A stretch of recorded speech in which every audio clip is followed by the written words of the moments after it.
ఈ వీడియోలో మనం మహిళా ఉద్యోగుల కోసం ప్రత్యేక జీవోలు అనే శీర్షిక ఒక ప్రముఖ న్యూస్ పేపర్లో రావడం జరిగింది. ఆ శీర్షికలో మెన్షన్ చేసిన డీటెయిల్స్ అన్నీ కూడా మీకు ఎక్స్‌ప్లెయిన్ చేస్తాను. ఇది మహిళా ఉద్యోగులకు ఉపయోగపడుతుందని నేను అనుకుంటున్నాను.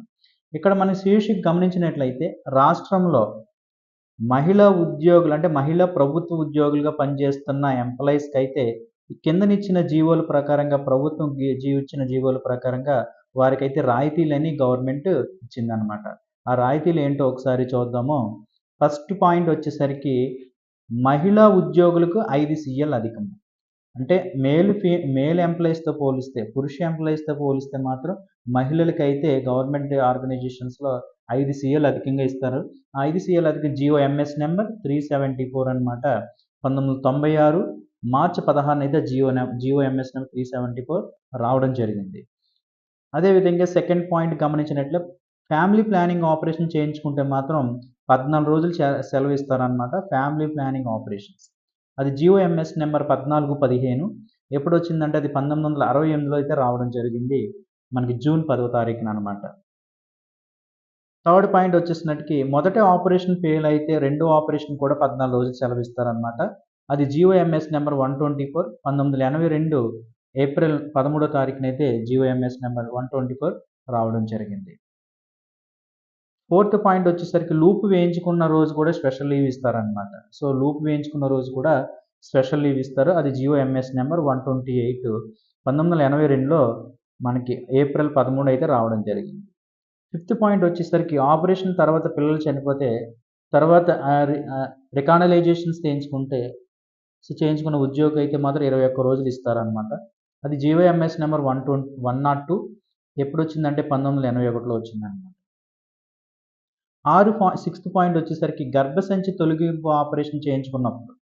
సో గర్భసంచి తొలగింపు ఆపరేషన్ చేయించుకున్నప్పుడు సివిల్ అసిస్టెంట్ సర్జన్ సిఫారసు మేరకు 45 రోజులైతే ప్రత్యేక సెలవు ఇస్తారనమాట. అది జిఓఎంఎస్ నెంబర్ 52.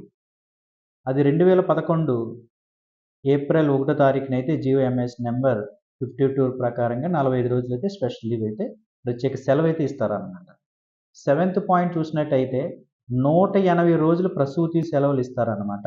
ఇది ఇద్దరు జీవించున్న పిల్లలకు మాత్రమే వర్తిస్తుందనమాట. సో ఇద్దరు పిల్లల వరకునైతే ప్రసూతి సెలవులు అయితే ఇస్తారు. జిఓఎంఎస్ నెంబర్ 152 ఎప్పుడు వచ్చిందంటే ఇది 4/5/2010లో వచ్చిందనమాట. మే నెల 4వ తారీఖున 2010లో వచ్చింది. దానికి ఎక్స్టెన్షన్గా మనకి జిఓఎంఎస్ నెంబర్ 38 కూడా ఉంది. అది 92ది జిఓఎంఎస్ ఎక్స్టెన్షనే ఈ జిఓ నెంబర్ 152 అయితే రావడం జరిగిందనమాట. నెక్స్ట్ 8 పాయింట్ వచ్చేసరికి సమ్మర్ హాలిడేస్లో ప్రసవించిన సో ఇక్కడ నుంచి 180 రోజులు ఇస్తారనమాట. సో సమ్మర్ హాలిడేస్లో ప్రసవించినా సరే 180 రోజులు ఇస్తారనమాట. 6 మంత్స్. జిఓ నెంబర్ 762 అనమాట. ఇది 1979లో రావడం జరిగింది. 9th పాయింట్ గమనించినట్టయితే అబార్షన్ అయితే మాత్రం 6 నెలలు సెలవులు ఇస్తారు. అబార్షన్ అయితే మాత్రం 6 నెలలు సెలవు ఇస్తారనమాట. జిఓఎంఎస్ నెంబర్ 762 1976లో రావడం జరిగింది. ఇవన్నీ కూడా ఏపీ సబార్డినేట్ రూల్స్లో ఇంక్లూడ్ చేస్తారు. వివాహం కొరకు 75,000 అప్పు ఇస్తారు. ఒకవేళ వివాహం కాని మహిళ ఉద్యోగి ఉంటే వివాహం కొరకైతే 70,000 అప్పు ఇస్తారు. 75,000 70 వాయిదాల్లో తిరిగి 5.5%తో వడ్డీతో చెల్లించాలన్నమాట. అది జిఓఎంఎస్ నెంబర్ 13 అని చెప్తుంది. ఇది 2015లో అయితే రావడం జరిగింది. ఏప్రిల్ 15 అన్నమాట.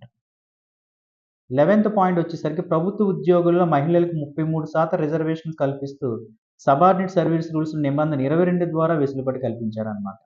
సో ప్రభుత్వ ఉద్యోగుల మహిళలకు 33% రిజర్వేషన్ కల్పిస్తూ ఏపీ సబార్డినేట్ రూల్స్లో అయితే ఈ 22 నిబంధనల ద్వారా అయితే వెసులుబాటు అయితే కల్పించారన్నమాట. దాన్ని జిఓఎంఎస్ నెంబర్ 237 అంటారు.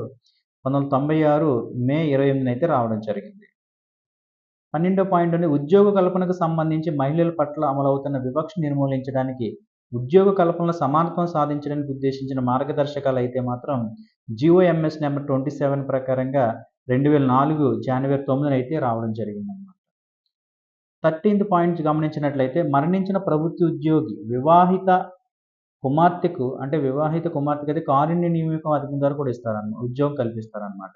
ఒకవేళ మరణించిన ప్రభుత్వ ఉద్యోగం ఉన్నారనుకోండి, వివాహం కాని కుమార్తె ఉంటే మాత్రం కారుణ్య నియామకం ఉద్యోగం కల్పిస్తారు. జిఓఎంఎస్ నెంబర్ 350 ఇది 1999 జూలై 30న అయితే రావడం జరిగింది జిఓ.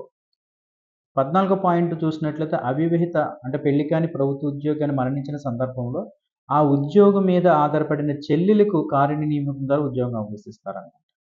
పెళ్ళైతే మాత్రం కుమార్తెకి ఇస్తారు. మరణించిన ప్రభుత్వ ఉద్యోగాన్ని మహిళ మరణిస్తే. లేదు పెళ్లి కాకుండా ఉన్న ప్రభుత్వ ఉద్యోగి మరణిస్తే తన చెల్లికి ఇస్తారనమాట. అది మెమో నంబర్ చూసుకుంటే మాత్రం 17/897 ఇచ్చారు. ఇది 2000లో వచ్చిందనమాట ఇది. 15థ్ పాయింట్ గమనించినట్టే పని స్థలాల్లో మహిళలకు ఉద్యోగ పట్ల లైంగిక వేధింపులు నిషేధిస్తూ జీవోఎంఎస్ నెంబర్ 322 అయితే రావడం జరిగింది. ఇది జూలై 19, 1995లో రావడం జరిగింది. 16థ్ పాయింట్ గమనించేస్తే మనం ఎస్ఎస్సి సర్టిఫికేట్‌లో తండ్రి పేరుతో పాటు తల్లి పేరు చేర్పు ఉత్తర్వులు కూడా వచ్చాయి. అది మెమో నంబర్ 7679 అనమాట. 2010లో అయితే రావడం జరిగింది. 19థ్ పాయింట్ వచ్చేసరికి మహిళా ఉద్యోగులు సర్వీస్‌లో 60 రోజులు శిశు సంరక్షణ సెలవు కూడా మంజూరు చేస్తారు. అది జీవోఎంఎస్ నెంబర్ 132 అనమాట. మనకది జూలై 6, 2016 అయితే రావడం జరిగిందనమాట. Latest GO.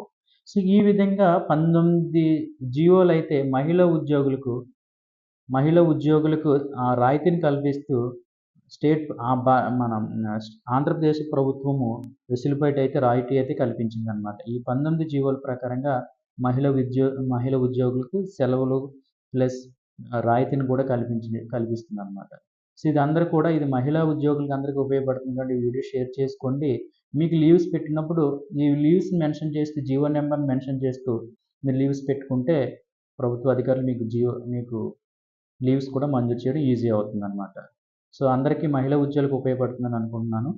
Thank you one and all.